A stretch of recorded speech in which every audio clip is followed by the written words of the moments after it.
that looks at maybe let's try to find 15 housing units that we build each year, and then we'll have a nice, even growth over a long period of time that's sustainable. Thank you. Thank you very much. Thanks, Peter. Anyone else? All right, I will close public comment and bring it back to the council for consideration or clarification via staff. Who would like to go first? I'm looking at you, Gary. You're looking at me, okay. I share the concerns that I have heard both tonight and have received emails on. I haven't talked to anybody at CalMart about it because I'm scared to go in there right now. But like Placido said, we have housing needs in town, and we also have a heck of a problem at that intersection over there. That is essentially a failed intersection, I believe is the technical term for it, to add several, probably what would work out to be over 1,000 trips a day through that intersection because of 250 houses over there is a significant impact. And I'm not sure that putting a stoplight in would correct that. As the property stands right now, there's 43 acres, I think I heard here. 46. 46 acres, zoned one home per acre. Yep. 46 houses is a lot of houses. You could argue that that's going to have significant impact on that intersection, and it certainly would. We have people that are concerned about the, quote, gentrification, end quote, of Calistoga. This certainly addresses the gentrification issue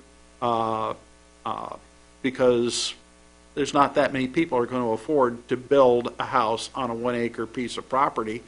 But on the other hand, people in the area made plans, their future plans based upon the way the zoning is there, and I understand what they're talking about. If I was living over there, I would step down from the podium. I'd be out there probably with you, voicing my concerns. So I think that I know on page 4 of the staff report, there is a item there, 106 through 109 says alternatives. I'd like to hear more about what might be built over there, because sooner or later we're going to get another proposal for that property. Calistoga is an attractive place to live, and folks are going to look at that property and they're going to say, gee whiz, I can do this with it. So I think we need to look at some alternatives for that property, how it's going to impact that intersection right there. I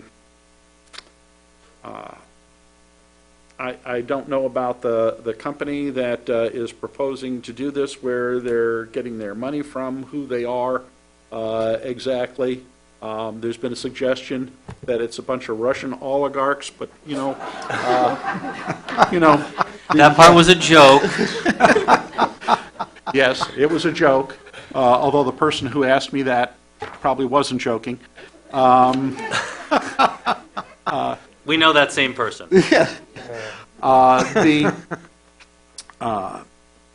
So I'm very hesitant to approve moving forward on an MOU at this time.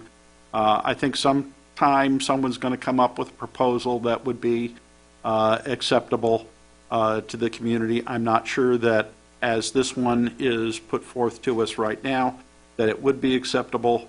And so I'd like to hear what the alternatives off in the future are. And at this point, I'm not, unless I hear something that changes my mind in the next few minutes, I'm not supportive of forward in an MOU. Thank you. Councilmember Lopez Ortega. Since this came out, I received about 12 emails from people concerning about this issue. And I'm really concerned too. I agree with Council Kraus that this is a big project for Calistoga.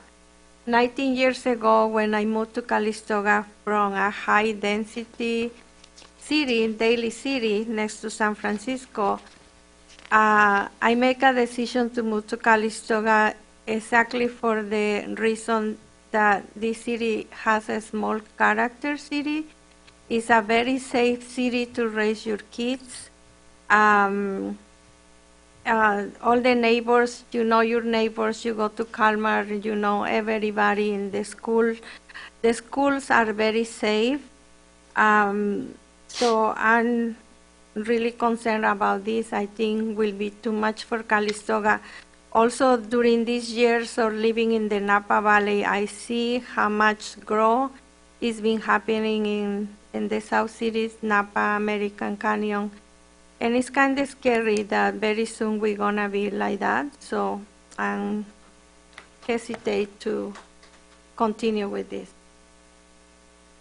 Councilmember Barnes. I agree with both Councilman Kraus and Councilwoman Lopez. This is a far too big a project for Calistoga as it has been presented. However, I would be interested in the alternatives.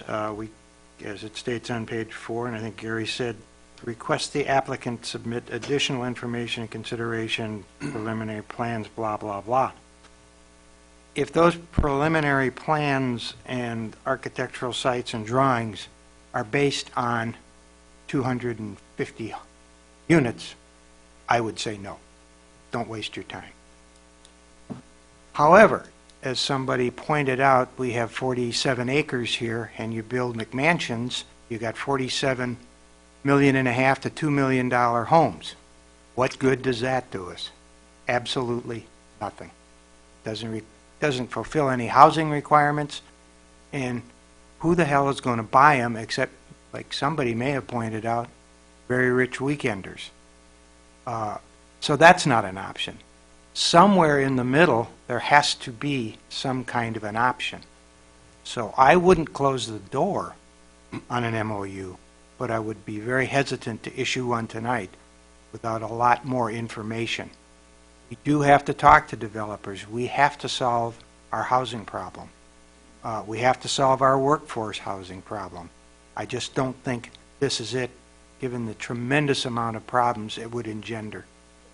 Traffic, schools, density, just town character, degradation of property owners' values of their homes that live adjacent to or across the street. Doug, I did talk to your wife, you didn't call me, but had a nice conversation with Shelby.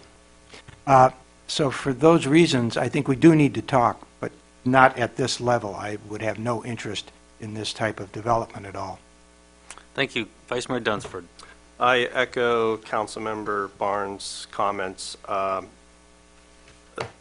250 is obviously a huge number. I have a problem with that.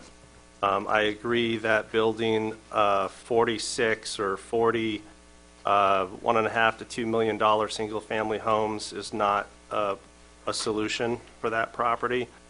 So I'm not opposed to the higher density issue and taking a look at that, but it has to be something that's a little bit more palatable and also has to have a lot of imagination and creativity in the project. I absolutely will not support any sort of cookie cutter, track home, Disneyland type of project. I don't want to be Windsor. I understand the comments. I care deeply about this town and what it looks like and all the things that people appreciate about the town. So those things are very important to me, but I would entertain the idea of going forward, not with this specifically 250 residences. If there was something else that was, a lower number that would at least allow the process to go forward, where we could have conversations with the developer, I don't know anything about this particular developer. I haven't seen any of their projects. I would like to know like what they can do, what they've done before. Can they do things that are interesting and of super high quality and give a good look and feel for the neighborhood? Obviously, there's traffic problems. Those things would have to be addressed. So I don't want to shut the door. I mean, I think even if this doesn't prove to be the final solution in the end, I think it would be a good process for the community to start on and embark on. And who knows, maybe this developer is the right developer. Thank you. Can I say? Absolutely. I completely agree that we need housing, especially workforce housing and families housing. We had a lot of families with young kids moving into town, so we need those types of housing. But going forward with this MOU, I don't want to be commit to something that later we will regret it. Thank you. So regarding Leah and her team from True Life, we have vetted them. We know what other projects they've done. They're happy to make that public. Spoken to other communities where they've done work, so not so much a concern on that. They can very easily, as to previous potential purchasers of this property, what we're considering is they could very easily today, without permission, throw up 47 homes. They came to us and said, what are your interests and needs as a community? What are your desires? We can throw up some mansions and make our buck and go home, and that's the end of the day. So we did say, okay, here's what our interests and needs are, like we do to everyone who comes to the city looking for development. And yes, they would have to come for permission, but it is zoned to do that. So they have shown cooperation, flexibility, et cetera. There is, I think it's safe to assume, there is something that's going to be built on that property. It has been in play for quite some time. The family of generations needs to move on to the next stage of their life, and the property is going to transition. It is within the city limits. It's not ag protected. Clarification from Lynn, under the current right-to-build legislation in the state of California, ADUs, do they qualify as a right to build? So if I buy a home on a 1 acre parcel and I build one home, is an ADU available as right to build? In general, yes. Okay. So what that simply means, an ADU is an accessory dwelling unit. And if you live in a current parcel anywhere in Calistoga that is of size enough to put up a 1,200 square foot maximum, an ADU, I believe? 750. 750. A 750 square foot accessory dwelling unit, you can do so. And you get discounts on water and sewer hookups, et cetera, as part of the state's mandates on addressing the housing needs. So as we sit here today, there could be 47 times 2 units on that parcel, the entire parcel. So just things we need to take into consideration. I'm telling you what's allowed as of today. So under the state legislation. I agree. I think 250 is a very large number. It's a very scary number. But appreciate the creativity and the mixed use and different types of product that could be considered on that. Weekenders, I know we all throw that around a lot, but as I scan this audience, and you know who you are, many people in this room, many people who are permanent residents of our community started as weekenders.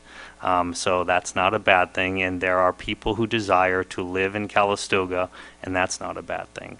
The fact that the entire Bay Area is the most population-dense region of the United States, we're all going to need to get used to the fact that more people are going to be moving here, whether it be in Calistoga or the surrounding community. But we do obviously need to take those impacts into consideration. So at this point, I'm not prepared to move forward with an official MOU. If the property owner and the developer are interested in talking about other options or considerations for the parcel, we would be open to that. I have no problem with hosting community forums, which have worked out very well for topics such as this. Bring in the developer, potentially representatives of the property owner, talk about, hey, what are the wishes, desires, and needs. There is absolutely no doubt that we have a significant traffic concern over at Petrified Forest and Foothill. So that would also be something that they would have to take into consideration as well. So with that said, I'm not going to call to question the motion because I don't think, well, I know we don't have the support for it. So with that said, we'll step off of that. Staff can re-engage with Leah and her team and see if that's anything that works for them. And as a community, we're all open to having these discussions. But remember, we can't on one side say we all need housing, and then on every opportunity that presents itself say, but not here. And I'm not disagreeing with the fact that this might not be the right parcel, or this might not be the exact right opportunity, but it is something we're going to have to seriously consider and address, because we're to a point now where all of our families and friends and our neighbors' families and friends are impacted and affected by this. Any other questions? City Manager Feek. I just want to make a comment, which we talked about it a little bit earlier and didn't really go around. What I'm going to just speak a little bit about what Lynn has helped me understand, being fairly new to the city, how she goes about the development review process. So the MOU document, what you have here, whether it was this project or any project, is not something that's subject to environmental review. So when the city enters into this, it's a document that's a non-binding document that gives any developer, I'll call it a little bit of assurance, or that might be the wrong word, but that gives them something that the city has said, let's sit down and talk, as Councilmember Barnes said earlier.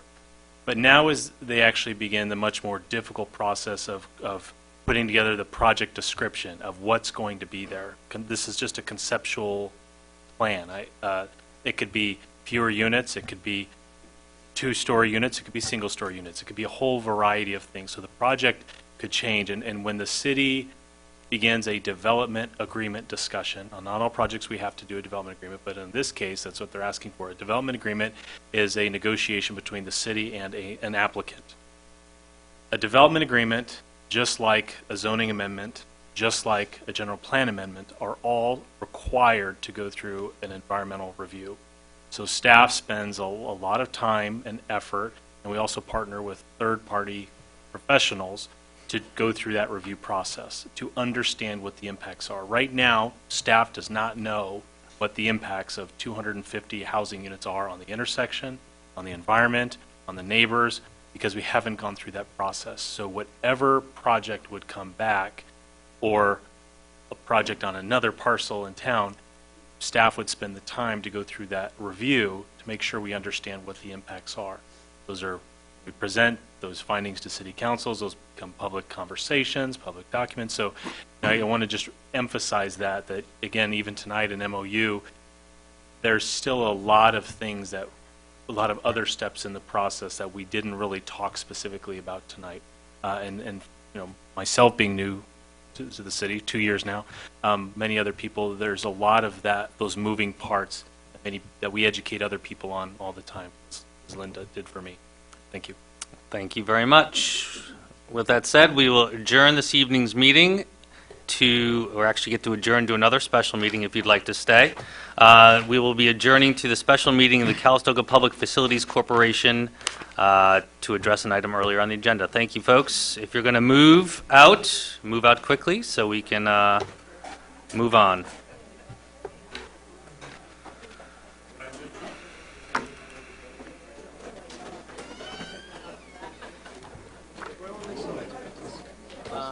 Kathy, you want this one on a different disc, or can continue? You can continue.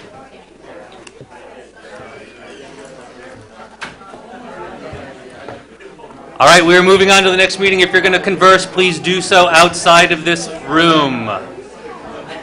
I would like to call to order the Calistoga Public Facilities Corporation meeting. It is Tuesday, April 17th at 8:26 p.m. Quiet, please. Thank you. City Clerk Flampson, has this meeting been properly noticed? Yes, it has. Thank you. I will open oral communications. Anyone in the public interested in addressing the Calistoga Public Facilities Corporation? Not seeing anyone move toward the podium. I will close oral communication and will seek a motion to adopt the agenda as presented unless a modification is requested. Anyone want to motion on the agenda, accept the agenda? So moved. Second. We have a motion by Councilmember Kraus, a second by Councilmember Barnes. All those in favor? Aye. Motion carries unanimously. General activities, consideration of adopting resolution authorizing the issuance and sale of water and wastewater revenue certificates in the principal amount not to exceed $10 million to refund certain obligations of the City of Calistoga and approving related documents and actions. The recommended action this evening is to adopt the resolution as presented. Taking us through this is, I believe, City Manager Feek. Make it fast, Dylan. Council, this is the same thing you discussed earlier. It simply has to be approved by both City of Calistoga and Calistoga Public Facilities Corporation Board, which is a separate entity for purposes of issuing debt. So on the agenda tonight, the exact same item as was on the City Council agenda earlier. Thank you. Council members, any questions of staff? Public, any questions of staff? Closing public comment, bringing it back from consideration. We'll entertain a yes, sorry. What specifically are these certificates? This was the item, the same item that was on the agenda previously, discussing the reissuance and reappropriation of the debt related to the water and wastewater systems that was approved and was open for public discussion earlier. We have 100, do you have that document, Kathy? Item number 6. Item number 6. It was item number 6 on the previous agenda. So these are bonds, they're certificates. How are they different from bonds? It's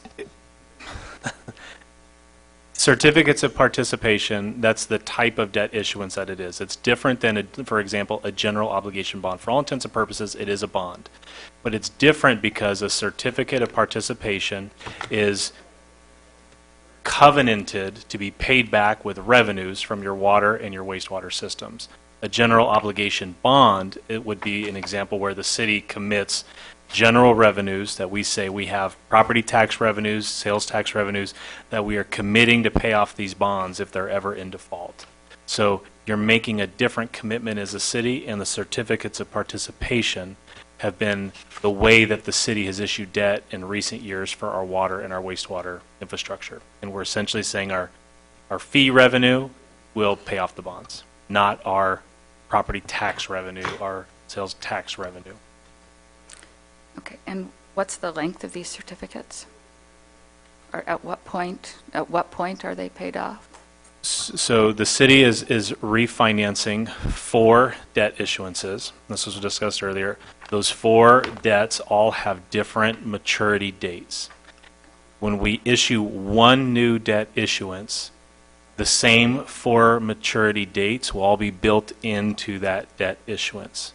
So after a couple of years, you'll see that our total debt service amount drops down because we retire that debt. So we're keeping the same schedules, we're just going to lower the interest rate. Okay, or was it an averaging of the lengths, the terms of the 4 that are being consolidated? No. There was no extension of the total term, and each one will expire during the, so whatever the oldest one was, the other 3 will expire during that period. So we didn't basically just extend the amount of time or money we were borrowing, we're just consolidating it all. And was it understood that this would happen at when Gary and Jim were working on a water rate hike or water rate study? Was that understood that we would be, that there would be We debt? understood that we would have the opportunity to refinance at a lower rate. This proposal is essentially what we had envisioned, but because we did not know how much we would actually save, we didn't put that amount of money as part of the equation that came on out. We came out, I think it's going to average $56,000 a year, which is about, I think, what we thought it might be, somewhere between 40,000, maybe as much as 60 or 70,000 at one point. But it is subject to our rating, which you must not have been here for that part. We got a A- rating, which is actually pretty good for us. So there's certain interest savings that we get because we have a better rating, because we can show how we can meet the obligations of the notes besides making the annual payments on them. There's some obligations to have a 20% reserve to pay those notes in case of some kind of a problem with the collections, for instance. And so it basically was calculated in, although the specific dollar savings, we had no way of knowing what it would be. But I think the 56,000 is right in the ballpark with what we thought it was going to be. And I've done a lot of the talking, but Jim certainly is a bigger numbers guy than I am. Yeah, and Gary is correct, because we didn't know what kind of rating, we now have an A- rating, that the water rate increases would engender and bring us closer to parity. Now that we know that they've been finalized, we got our A- rating, so we can save $56,000 a year for the foreseeable, for the next 27 years. And that And- savings was to be rolled into the capital improvements. I think Correct. that's where the crux of the question is where are these savings going? All that money goes back into the water and wastewater funds. And another really good feature about redoing them like this, as COPs with our limited obligation bonds, and they're payable by us only from net revenues of the water and wastewater enterprises, and therefore the city's general fund will not be exposed to repayment of the risk. In other words, if something bad happened, they can't come after our general fund to take it out of it. We can offer to take it out of the general fund, which we have done in the past, but it could have been taken from us. Now it cannot be by the bondholders, or the COP holders, excuse me. So it gives us a little more legal protection. Not that we'd ever want to default, but dire things do happen. Yes, what would be the instances that would happen, that could happen? That we would default? How about an earthquake? We have a serious collapse of an infrastructure due to an earthquake, a wildfire, we lose Yeah, our the water fire could have treatment gone down plant. there. Anything that would prevent, that would impact us with a significant capital expense or impact our ability to collect revenues from ratepayers. Yeah, you saw what happened to Coffee Park. That could have just as well been us. And that fire was so bad it burned the underground infrastructure, miles of it. That could have caused the Fountain default. Grove's looking at a $46 million cost of rebuilding the water system up there. Okay. So you want some examples? There you got them. And so this not only gives us rate relief on the water rates, hopefully, it gives us more money to spend, and it gives us protection in a court of law. And we have a good rating now for the first time since I've been sitting here. Okay, and so this is not about taking on any more debt? No. It's- No, No. We actually Good reduced question. our debt load overall by $1.5 million. So, The by other- restructuring. The only comment I want to make too about the debt savings is the reason we didn't publish all the schedules and all the numbers is they're estimates being put together by our bond counsel and our financial advisor, which are conservative. What they do is they take your current rating as of today, which we didn't have prior to today. But they're also taking recent bond issuances. Here's what we estimate. So I actually believe that the numbers listed today are the most conservative numbers we see. There's good potential we could save more money. But really all that it is we're reducing the interest rate on our debt. And current projections are saving $1.5 million. Hopefully we can save more. And I didn't make this comment earlier, but I'd make it now just for council and for you. The reason that we're tying all 4 issuances into one is because when these are municipal bonds, you have to go through certain processes to do it, and that can be expensive. So if we do it once, we actually save a lot of money in issuance costs, which then come back to the ratepayers. They don't have to pay that in our annual debt obligation, our debt costs. So $1.5 million is a conservative estimate now. We'll see what happens when they sell them here soon. Okay, well, you know, all I can say is I really am sorry that the public comment and those letters protesting the rate hike was short-circuited, because there are many people who believe that there could have been different, there definitely were alternatives to the rate hikes that you passed. And if that- No viable options were presented. So at that point, In your that decision opinion. was made. In Yeah. your opinion. In our opinion, my opinion, the council's opinion, Expert's the opinion. expert's opinion, who do this every single day of their life. So, at that point, we voted on this, so we've moved on. Yeah, I know. People Okay. do move on. And sometimes there are mistakes made that other people end up paying for later. Like, I just hear weekly now about people leaving town because they can't afford to leave here anymore. And I really didn't hear of that until like the past few months. I was not hearing weekly from people who cannot afford to live here anymore. Which Well- is why we were considering a housing project with higher densities that would make it more affordable, and everybody is against it. So, Well, you know, that sounds like it, but we also heard there were problems with that property right there, too. I mean, the neighbors who live there know there are problems literally with the property. Well, So- if you've run into anyone in town relative to what we're speaking about here, which is this issuance relative to the water and sewer, if there's anyone you're coming across in town who is considering leaving because of the water and wastewater rate increase, this council has set aside funds, significant funds, outside of the wastewater and water treatment systems to help accommodate folks who are having challenges meeting the new rates. So please make sure they contact the city, because that's what that fund is set aside for, to help accommodate them. Okay? I hope that's enough to cover everyone who needs it. Thank you very much. I'll close public comment, bring it back to the council for further consideration, or we'll entertain a motion as presented. We have a motion by Councilmember Kraus. We have a second by Councilmember Lopez Ortega. All those in favor? Aye. Anyone opposed? Motion carries unanimously. Thank you very much. We will adjourn this to the next scheduled annual meeting of the Calistoga Public Facilities Corporation on Tuesday, July 17th. Is that right? Yeah. A couple of months away. Okay. 2018. Thank you very much. And then we'll move back to the regular city council meeting, which we'll now officially adjourn until our next regularly scheduled meeting, which is May 1st, 2018. Adjourn. Thank you. Mayday. What is your name?